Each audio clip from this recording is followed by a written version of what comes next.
East, the Boston Invitational. Absolutely. Yeah, look, there's a reason there was a 14, 15 game gap with a few weeks left in the season between them and everybody else. They're so versatile. They've got 5 starters that impact the game on both ends of the floor. And I think most importantly, that guy right there, Jaylen Brown, has taken it to a different level, and it gives Jason Tatum a greater margin for error. That's why the Boston Celtics clearly, head and shoulders, the best team in the East. Okay, so if we're calling it the Boston Invitational, where do Embiid and the Sixers fit into this? Are they the biggest threat to break up that party? I think they are. And I know that, Joel Embiid, looked a little bit dicey there in that 81st game. But he did come back into the game, which is a good sign. He's had some time off now. He has looked incredible. He's got fresh legs. He's energized. I love the other pieces now that they've added around Heath and Maxey.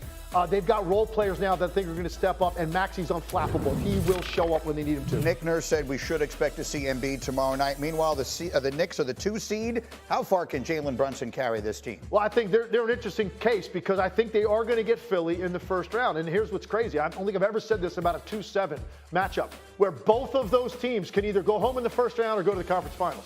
And that's why I think the Knicks are, because you can make a case for 4 or 5 teams, a really strong argument that they can be the last team standing against Boston, and getting the 2 seed actually is going to help them in that regard because they'll get 2 rounds at home, but you do have to play, I think, a tougher opponent in the first round potentially. These are the odds on ESPN Bet right now. The Knicks are actually the 4th favorite in the conference at 12-1 behind Milwaukee and Philadelphia. The Bucks 6-1 to win the East after getting bounced in the first round last year. Now, what might happen if that were to take place again? Listen to Stephen A. yesterday on First Take. I said that if Milwaukee loses, I think you need to consider moving Dame up out of there. He just got there. Let me explain. I'm not talking about his game. He's not happy there. It's one of those situations where if you are not happy in a situation, albeit because of outside reasons. Right. He wanted to go to Miami. And I know he wanted to go to Miami too. Let's call it what it is. Let's call it what it is. I mean, you got all of that going on. That's a lot to deal with. Okay, so I'm sorry, what? So Stephen A. is saying if they should lose in the first round, which the way they're playing, they certainly could, and Indiana could score 160 points on them in one of these games, he's saying that maybe it's Dame time no more in Milwaukee. What are you saying? If they lose in the first round, that's a big statement right there, number one. If they lose in the first round, the first person you're worried about isn't Dame. It's Giannis. You want to make sure Giannis is still committed. And also, when you talk about this first round, you got to worry about where Giannis's calf is, if he's going to be 100%. But if they go down in the first round again, they have that disappointment back-to-back years, I'm not sure where Giannis is going to be. But no matter what happens, this is a flawed roster. They clearly did not, the panacea that they thought Dame Lillard was going to be wasn't the case. They're going to have to make changes one way or another, and they basically mortgaged their entire draft in the future. So they're going to have to get creative, and I do think it's possible that Dame could be looked at. But you got to make sure Giannis is committed to it first. Well, that's obviously fascinating and would become overwhelmingly the biggest story of the offseason if it becomes a story. But let's live in the world before we get there. Giannis, when last seen hobbling off that court, the calf, we don't really know where that is. Do you expect them to beat Indiana in the first round? With a fully healthy Giannis, Indiana has a good chance of winning that series. With a limited Giannis, I think it's likely they beat the Milwaukee Bucks. First of all, people haven't watched a ton of Indiana since they got all that hype in the in-season tournament. Indiana's a good team. They're a very difficult team to defend. And now they've got a much larger sample size with Pascal Siakam playing with Tyrese Halliburton. This is a team that is very dangerous, and one of the things the Bucks struggle with, because they play 2 bigger guys most of the time, they really struggle getting back and guarding this team in transition, and the pace with Indiana is everything. They throw long outlet passes. Halliburton catches them near half court. It's one pass up the sideline, or it's a dribble drive, kick out to a trail 3 with the Bucks retreating to the paint. It's a nightmare scenario for them defensively. And also, look, significantly different at the point of attack defensively between Jrue Holiday and Damian Lillard. Right, Jrue Holiday was on a team that won a championship there. His defense on the point of attack was a big part of that. That's not Damian Lillard. And this team is not built that way to protect him in that way. And that's why I think Indiana, very dangerous. Even if Giannis fully healthy, looks great game 1, Indiana has a legitimate shot to win it. If he's limited in any way, I will pick Indiana to win that series. Look, it has to be said out loud. This would be a colossal disappointment, whether he's better. And look, I love Jrue Holiday, but when this trade was made, when this deal was made and Dame wound up there, the talk was championship. Then they go out and they get Doc Rivers and you know, whatever the circumstances of that were.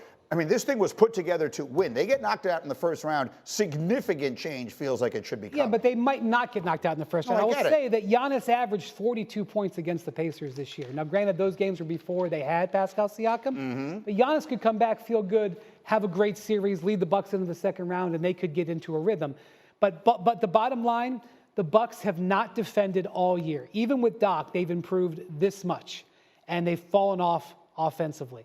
If they do not have a good playoffs, they are going to have some real questions on this roster no matter what. Those are our games tomorrow night. We will have the Eastern Conference play-in game. World going on. Play-in game tonight. Sacramento and Golden State. The Warriors have won 10 of their last 12 after an inconsistent season that raised questions about their future. Steph Curry was asked about that yesterday.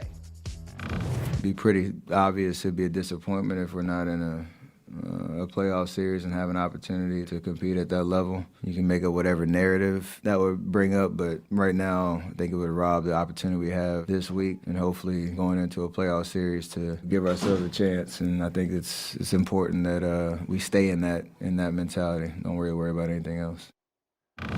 Look, we've been talking all season long about could this be the last dance for the Warriors? If it doesn't end well, if they don't make a deep run, whatever happens. The day has arrived, people. If they lose tonight, their season is over. Wendy, are we living in a world where tonight could be the last time Steph Curry, Klay Thompson, and Draymond Green play together? No. I think they like the way this team finished the season. 27-12 down the stretch. Top 10 offense, top 10 defense. They're a quality team. They're going to have to reduce their payroll, Greeny. They're spending almost $400 million. Klay Thompson is making $43 million this year. He will not make that from anybody next year, and certainly not the Warriors. He's going to have to take a 10-figure cut, not 10-figure, 8-figure cut to come down. And Chris Paul has an option, a team option for $31 million. They're not picking that up.